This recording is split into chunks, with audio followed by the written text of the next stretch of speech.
Thomas Jefferson's first inaugural address, given March 4, 1801. Read by Douglas Hambley. Friends and fellow citizens, called upon to undertake the duties of the first executive office of our country, I avail myself of the presence of that portion of my fellow citizens which is here assembled to express my grateful thanks for the favor with which they have been pleased to look toward me, to declare a sincere consciousness that the task is above my talents, and that I approach it with those anxious and awful presentiments which the greatness of the charge and the weakness of my powers so justly inspire.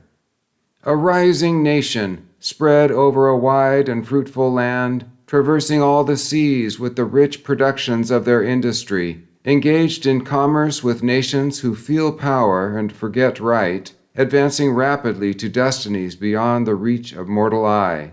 When I contemplate these transcendent objects and see the honor, the happiness, and the hopes of this beloved country committed to the issue and the auspices of this day, I shrink from the contemplation and humble myself before the magnitude of the undertaking. Utterly indeed should I despair did not the presence of many whom I here see remind me that in the other high authorities provided by our Constitution I shall find resources of wisdom, of virtue, and of zeal on which to rely under all difficulties. To you, then, gentlemen, who are charged with the sovereign functions of legislation, and to those associated with you, I look with encouragement for that guidance and support which may enable us to steer with safety the vessel in which we are all embarked amidst the conflicting elements of a troubled world. During the contest of opinion through which we have passed, the animation of discussions and of exertions has sometimes worn an aspect which might impose on strangers unused to think freely and to speak and to write what they think. But this being now decided by the voice of the nation, announced according to the rules of the Constitution, all will, of course, arrange themselves under the will of the law, and unite in common effort for the common good. All, too, will bear in mind this sacred principle, that though the will of the majority is in all cases to prevail, that will to be rightful must be reasonable, that the minority possess their equal rights, which equal law must protect, and to violate would be oppression. Let us then, fellow citizens, unite with one heart and one mind. Let us restore to social intercourse that harmony and affection without which liberty and even life itself are but dreary things. And let us reflect that, having banished from our land that religious intolerance under which mankind so long bled and suffered, we have yet gained little if we countenance a political intolerance as despotic, as wicked, and capable of as bitter and bloody persecutions. During the throes and convulsions of the ancient world, during the agonizing spasms of infuriated man seeking through blood and slaughter his long-lost liberty, it was not wonderful that the agitation of the billows should reach even this distant and peaceful shore, that this should be more felt and feared by some and less by others, and should divide opinions as to measures of safety. But every difference of opinion is not a difference of principle. We have called by different names brethren of the same principle. We are all Republicans. We are all Federalists. If there be any among us who would wish to dissolve this union or to change its Republican form, let them stand undisturbed as monuments of the safety with which error of opinion may be tolerated where reason is left free to combat it. I know, indeed, that some honest men fear that a Republican government cannot be strong, that this government is not strong enough. But would the honest patriot, in the full tide of successful experiment, abandon a government which has so far kept us free and firm on the theoretic and visionary fear that this government, the world's best hope, may, by possibility, want energy to preserve itself? I trust not. I believe this, on the contrary, the strongest government on earth. I believe it is the only one where every man, at the call of the law, would fly to the standard of the law and would meet invasions of the public order as his own personal concern. Sometimes it is said that man cannot be trusted with the government of himself. Can he then be trusted with the government of others? Or have we found angels in the forms of kings to govern him? Let history answer this question. Let us then, with courage and confidence, pursue our own federal and republican principles, our attachment to union and representative government.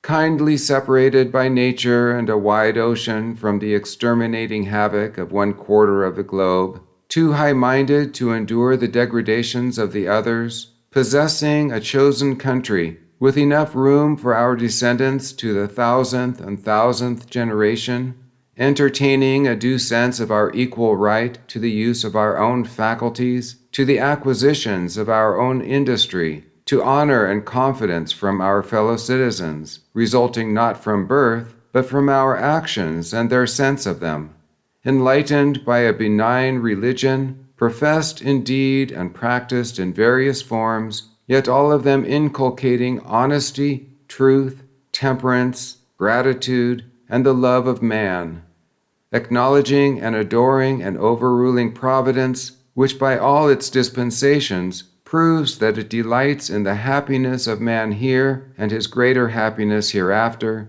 With all these blessings, what more is necessary to make us a happy and prosperous people?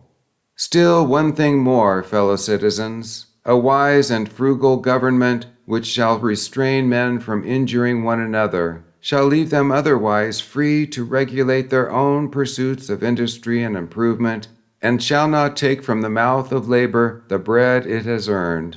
This is the sum of good government, and this is necessary to close the circle of our felicities. About to enter, fellow citizens, on the exercise of duties which comprehend everything dear and valuable to you, it is proper you should understand what I deem the essential principles of our government, and consequently those which ought to shape its administration. I will compress them within the narrowest compass they will bear, stating the general principle, but not all its limitations. Equal and exact justice to all men, of whatever state or persuasion, religious or political. Peace, commerce, and honest friendship with all nations, entangling alliances with none. The support of the state governments in all their rights as the most competent administrations for our domestic concerns and the surest bulwarks against anti-republican tendencies. The preservation of the general government in its whole constitutional vigor as the sheet anchor of our peace at home and safety abroad. A jealous care of the right of election by the people, a mild and safe corrective of abuses which are lopped by the sword of revolution where peaceable remedies are unprovided. Absolute acquiescence in the decisions of the majority, the vital principle of republics, from which is no appeal but to force, the vital principle and immediate parent of despotism. A well-disciplined militia, our best reliance in peace and for the first moments of war till regulars may relieve them. The supremacy of the civil over the military authority. Economy in the public expense, that labor may be lightly burthened. The honest payment of our debts and sacred preservation of the public faith. Encouragement of agriculture and of commerce as its handmaid.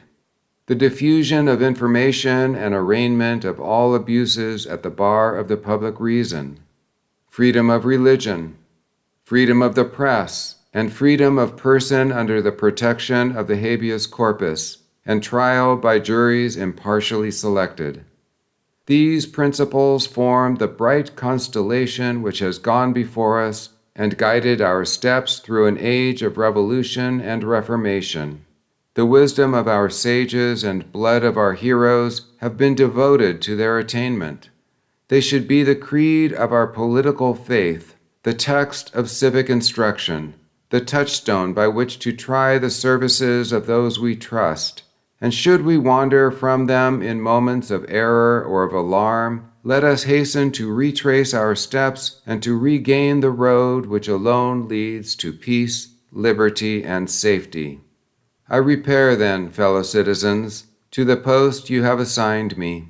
With experience enough in subordinate offices to have seen the difficulties of this, the greatest of all, I have learnt to expect that it will rarely fall to the lot of imperfect man to retire from this station with the reputation and the favor which bring him into it, without pretensions to that high confidence you reposed in our first and greatest revolutionary character, whose preeminent services had entitled him to the first place in his country's love, and destined him for the fairest page in the volume of faithful history. I ask so much confidence only as may give firmness and effect to the legal administration of your affairs. I shall often go wrong through defect of judgment. When right, I shall often be thought wrong by those whose positions will not command a view of the whole ground. I ask your indulgence for my own errors, which will never be intentional, and your support against the errors of others, who may condemn what they would not if seen in all its parts. The approbation implied by your suffrage is a great consolation to me for the past, and my future solicitude will be to retain the good opinion of those who have bestowed it in advance, to conciliate that of others by doing them all the good in my power, and to be instrumental to the happiness and freedom of all. Relying then on the patronage of your good will, I advance with obedience to do the work, ready to retire from it whenever you become sensible how much better choice it is in your power to make.